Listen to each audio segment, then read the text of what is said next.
Result দেখিয়েছো, বলেছো কি বলছে? হ্যাঁ, কি বলছে? ওটা তো ভালোই হয়েছে। আমি বললাম যে যদি না ভর্তি হতাম এত এত হতো না। তো এই একটু গল্পটা একটু বলে দাও সবাইকে, যে ভর্তি হওয়ার গল্পটা। এই তো প্রথমে তো আমি এমনি অফলাইনে পড়তাম। হুম।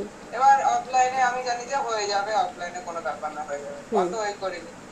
এবার স্যার স্যার মানে কি, অফলাইনে স্যার যেমন ভাই আমি হয়ে যাচ্ছে আমি সব নোট দিয়ে দিচ্ছি, পড়ছে, ওরা পড়ে নেবে, করবে করবে, না করবে না করবে, মনকে যাক, আমার দরকার নেই, আমার টাকা হয়ে গেলেই হয়ে গেল।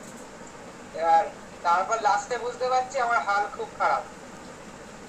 তারপর আমি কি করবো এবার খুঁজছি। এবার তখন আপনাকে পেয়েছি। এবার তখন আপনার সাথে কন্ট্যাক্ট করে আপনি বললেন যে হ্যাঁ হওয়া যায়। এবার এবার বিশ্বাস রাখতে হবে। বিশ্বাস না রাখলে কোনো কিছু সম্ভব না। ঠিক আছে।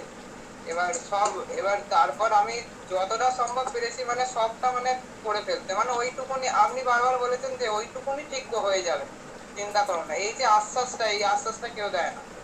এবার আমার মেন কথা অঙ্কটা আমি এমনিতে অফলাইনে পড়তাম না, এমনি পড়তাম বাড়িতে, কারণ আমার অফলাইনে কি হতো, বললে ওই মানে স্যারের ওপর ভরসা হয়ে যায়, তো ওই স্যার করে দিচ্ছে মানে আমার হয়ে যাচ্ছে, আমি আর নিজের প্র্যাকটিস করে প্র্যাকটিস দরকার হচ্ছে নেই। না। হ্যাঁ, এবার আমি নিজে পড়ে এবার অঙ্কটা, এবার তারপর যখন আমি পরে স্যারকে, স্কুলের স্যারকে মেনলি ফোন করলাম যে স্যার আমার তো পরীক্ষা তো অনলাইনে হচ্ছে, এবার পরীক্ষাটা গুলো হচ্ছে না, স্যারকে বললাম স্যার পরীক্ষাগুলো নেবেন। স্যার কোনো বই করলো না, যে বলে এত লাস্টে আর 1 মাস বাকি, আর কি হবে, ছেড়ে দিল। এই যে আপনি যে এক মাস কি 2 সপ্তাহ, 2 সপ্তাহ যে পাশে থেকেছেন, এটাই অনেক।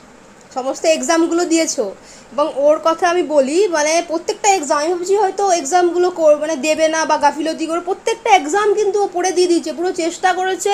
এবং প্রত্যেকটা এক্সাম, এবং কিন্তু এটা হারেওনি। ধরো বাকি যে স্টুডেন্টরা ছিল তারা তো প্রথম থেকে পড়ছে, খুব ভালো এক্সাম দিচ্ছে।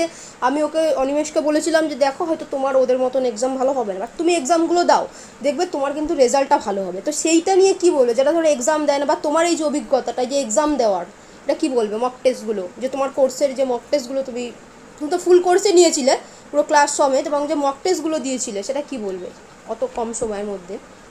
মক টেস্ট গুলো যত দেয়া হবে মানে তত মানে নিজের যে ভুলগুলো না, এবার আমরা আমরা কি ভাবি যে আমরা জানি যে মক টেস্ট দিলে হয়তো খারাপ নাম্বার পাবো। এবার এবার আমরা অনেক মন খারাপ হয়ে যাবে যে ওখানে হবে না, কিন্তু ওই যে খারাপ নম্বরটা না, আরো মানে তোমার ইমপ্রুভটা হবে, তাহলে ইমপ্রুভ হবে না। আমরা কি করি, আমরা কখনোই যে মুখস্থ করে না দেখে কখনোই লিখতে পারি না বাড়িতে, একদম। মানে না